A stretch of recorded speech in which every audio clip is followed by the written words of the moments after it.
Swiss money doesn't obey the rules. First of all, it's f***ing vertical. Most currencies like the dollar, euro and yen opt for a landscape design, but Switzerland is the exception. From the humble 10 franc bill to the elusive 1,000 franc note, Swiss cash towers over its contemporaries. In classical Swiss fashion, each bill is also overloaded with security features, making the Swiss franc one of the most difficult currencies in the world to counterfeit. The design of the bills themselves is perhaps the most intriguing though. Unlike most other nations who choose to display portraits of influential politicians, monarchs, or founding figures, the Swiss franc depicts hands? Why does Swiss money look so weird? Before we get into it, I'd like to talk about this video's sponsor, Aura. Aura is your one-stop shop for online security. They can help put your mind at ease by removing your personal information from the databases of online data brokers. If you don't know what data brokers are, they're companies that legally collect and buy people's information and then sell, license, or otherwise monetize it. These data brokers can be in possession of and selling your personal address, full name, and medical history to spammers, scammers, and really anyone willing to pay for it. If you don't have a service like Aura, then these data brokers are most likely selling your personal information too. If you do nothing, best case scenario is you get more spam. Worst case is hackers can access this info and gain access to your accounts, for example by using your date of birth or your address to bypass security questions. Aura protects your information by cleaning up this stray data and keeping your private info truly private. You also get a raft of other features, from a fully fledged VPN to a dark web monitor that notifies you if your passwords are compromised, to a password manager to make sure they're all unique and in one place, to so much more. The best part is you don't need 10 different products to protect yourself anymore. If you're looking for an easy way to stay safe online, then Aura is the solution for you. Go to aura.com/imperial in the link in the description or the pinned comment to try 2 weeks for free. That's all. Let's get back to the video. The question of why they opted for verticality is a deceptively simple one to answer. It makes them easier to count and differentiate. Banknotes around the world typically grow proportionally larger at higher denominations, making it difficult to assess at a glance how much money you're holding. Swiss cash, however, expands only vertically. It does so because, according to the New York Times' John Tagliabue, most people exchange money while standing, and it is intuitively easier to hold and read a bill vertically while doing so. Solely restricting the growth of the notes to height provides a visually clearer spread of money, particularly when fanned out, and it also makes it easier for visually impaired people, as their shapes are more distinctive and thus easier to sort through. Additionally, the consistent width of each bill means that Swiss cash fits snugly into any wallet, without certain larger denomination notes sticking out at the top. It is, of course, also just cool. No doubt a consideration in the design process was the unique silhouette and its ability to stand out on a global stage and push a narrative of Swiss exceptionalism, a concept we'll return to later in the video.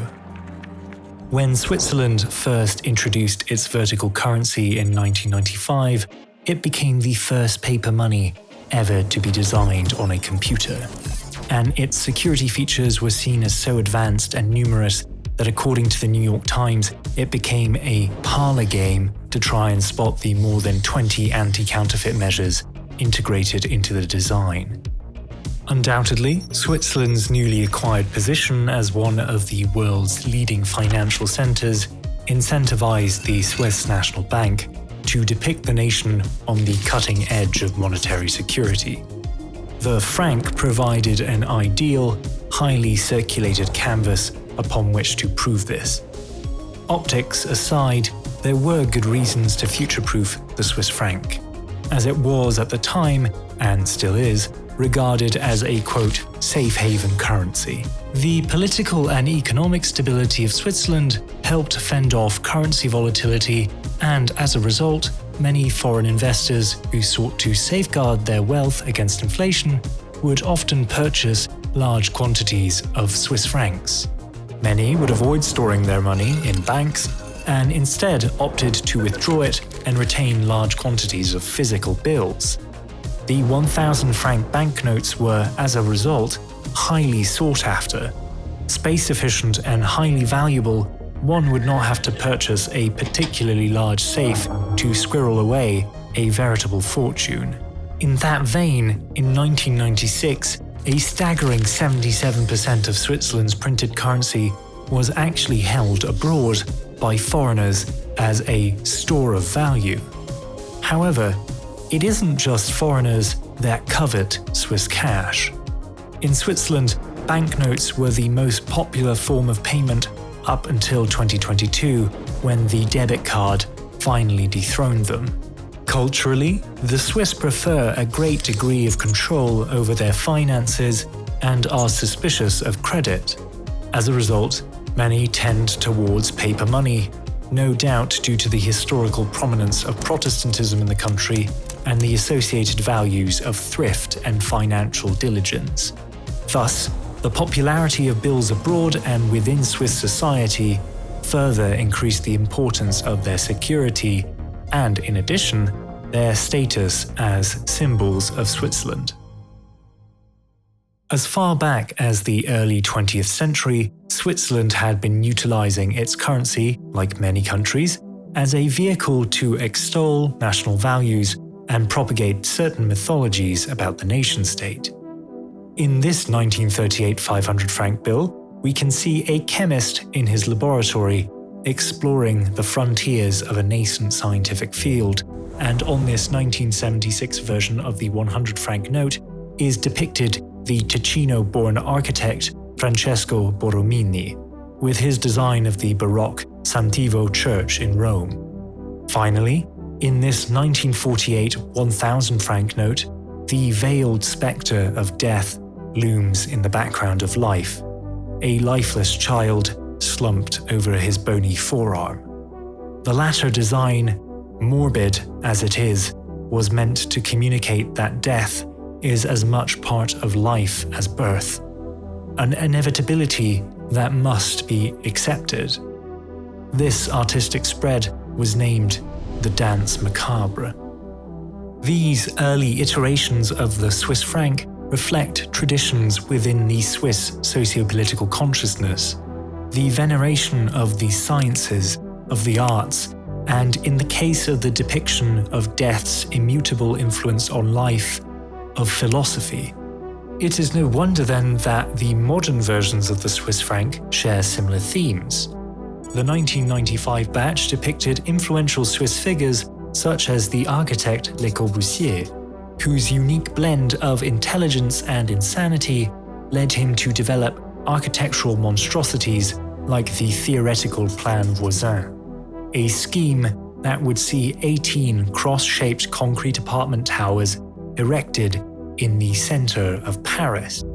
The sculptor Alberto Giacometti, a famed contributor to the sphere of surrealism and someone who sought to dissect the essence of humanity through his works, also featured prominently.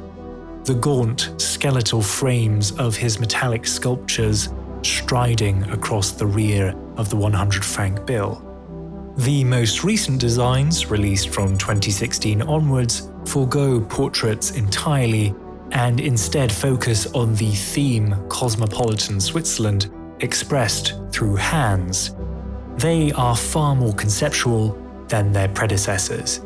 Each bill depicts, in order from lowest to highest denomination, organization, creativity, wealth of experiences, humanitarianism, scientific expertise, and finally, communication. These are idealized encapsulations of Switzerland, the way the Alpine state wants to portray itself to the world. I do, however, think that it goes a little deeper than that, beyond a simple manifestation of cultural projection. It is my interpretation that these bills and the emission of portraits are a means through which to reinforce a tangible national character, and that they are tokens of patriotism. nationalism if you'd like to approach it cynically. Switzerland, as the anthropologist Regina Bendix puts it, lacks any sort of heroes or martyrs to lift on pedestals as national icons, or in this case, print on the face of its bills. Even William Tell, Switzerland's most recognizable hero of folklore, embodying Swiss liberty, is tellingly relegated to one 25 franc coin minted in 1955. Switzerland lacks a foundational conflict to motivate a strong sense of nationalism. The United States had the American Revolutionary War, France had the French Revolution, and the United Kingdom more recently had its resilience in the face of adversity during World War II. These events and conflicts and the key figures surrounding them are often depicted on currency in their respective countries because they are identifiable symbols of unity. Most countries on the African continent can draw some of their unity from a collective struggle against colonial rule and discrimination. It is why South Africa's rand immortalizes Nelson Mandela, why the Algerian dinar commemorates leaders of the Algerian independence movement. What Switzerland does have, however, is an underlying mythos of exceptionalism. Unlike most nations in Europe and indeed the world, Switzerland was not formed by the swing of a sword, but by the stroke of a pen. Its earliest iteration in 1291 was formed diplomatically in order to fend off larger and more powerful neighbours. Even the 1847 Civil War, which led to the establishment of the Swiss federal state, was less a cataclysmic paradigm shift and more a speed bump, a mercifully brief bloodletting that proved the exception to Swiss history. The cantons of Switzerland were for the majority of history not economic heavyweights. They were on the fringes of European commerce, with the Alps obstructing many trade routes.